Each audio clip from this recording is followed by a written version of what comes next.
Hello and welcome to Penalty on the Podcaster. I just want to talk, where I just talk about NFL things that I'm interested in.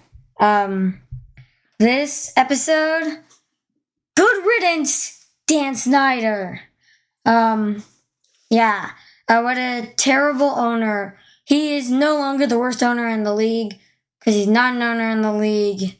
Well, actually, he kind of is because it's not final.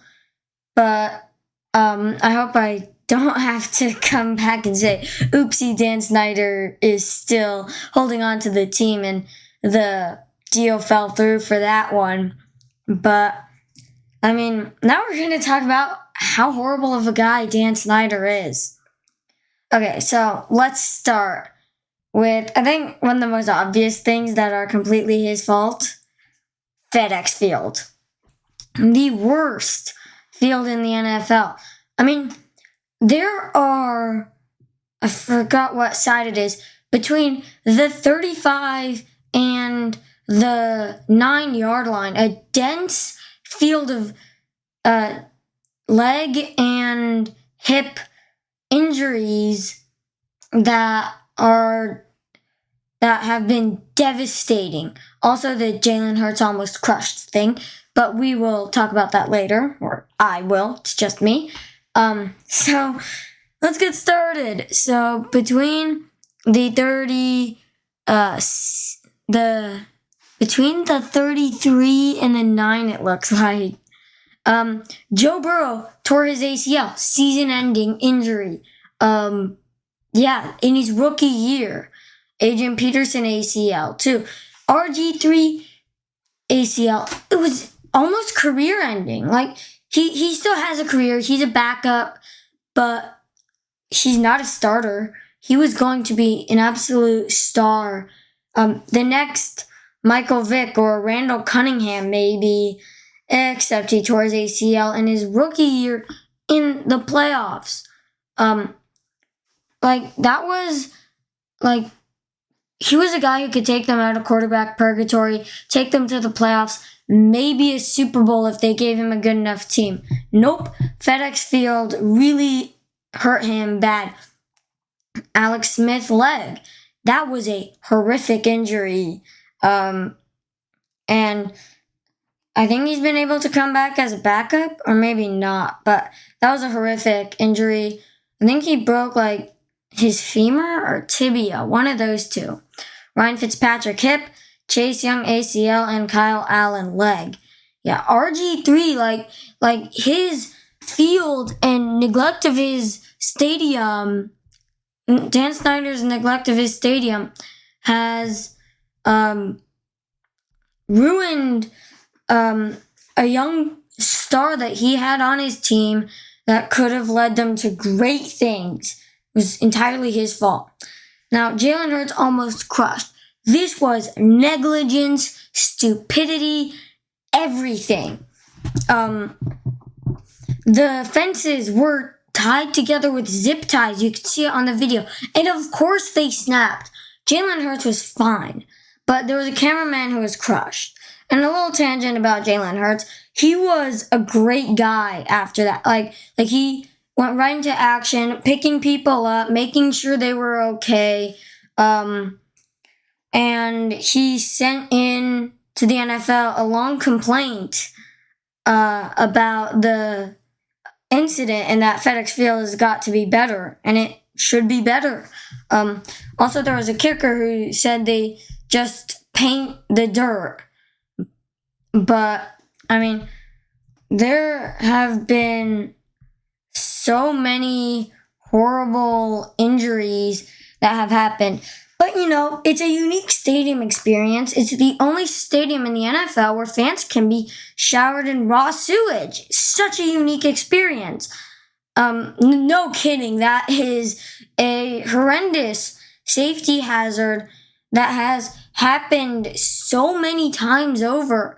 Just leaking raw sewage.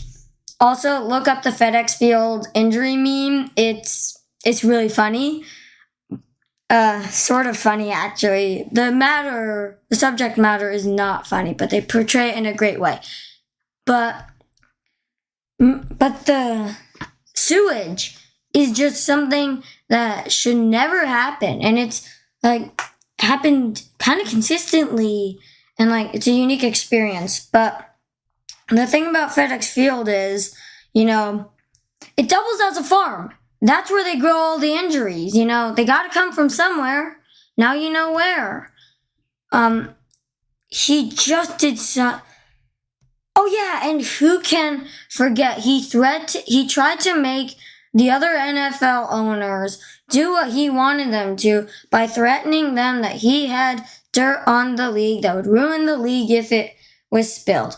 Who can forget? And then Jim Irsay, in a great response, proving his love for his fellow NFL owner,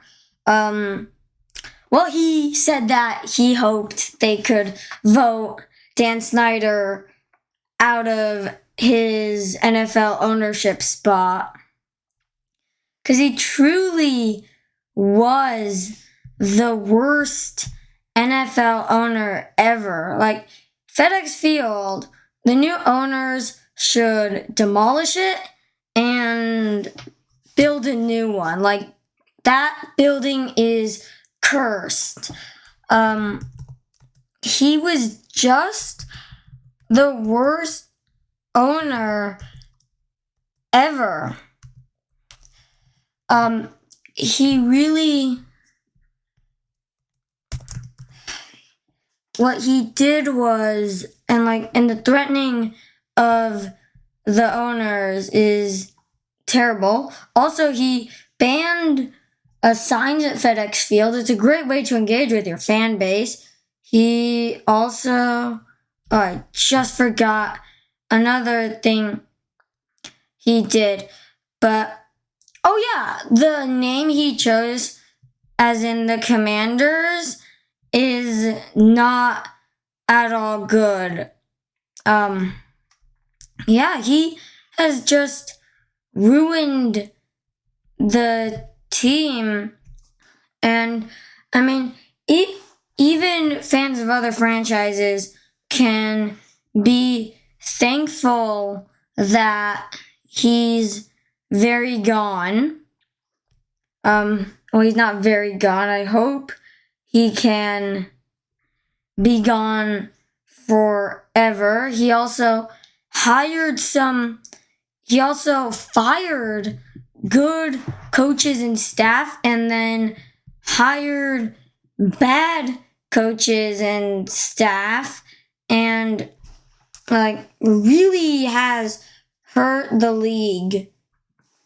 No one likes him. Basically no one likes him, but his paid staff, himself, maybe his mom. Just saying, he is not a well-liked guy. They also gave ridiculous contracts to bad players, and he's just made such bad decisions and run the franchise into the ground, tried to manipulate the other owners. The fines he got for the workplace environment thing, and and of course the field.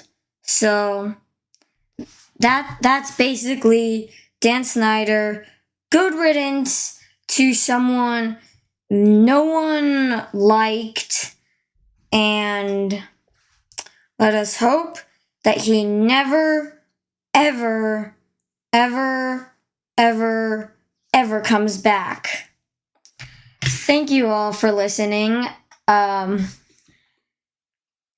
really jumped into this episode, and I also forgot my usual pre-episode messages, so here are some now. This is an unsponsored podcast. If you'd like to sponsor this podcast, my email's in the description. If you'd like to contact me for any reason whatsoever, my email is in the description. This podcast is available on YouTube and Spotify. If you would like to listen to this show on the other platform, the link will be in the description. You could also listen on rss.com. The transcripts are available there. If you are watching on YouTube, please like, subscribe, help the channel grow.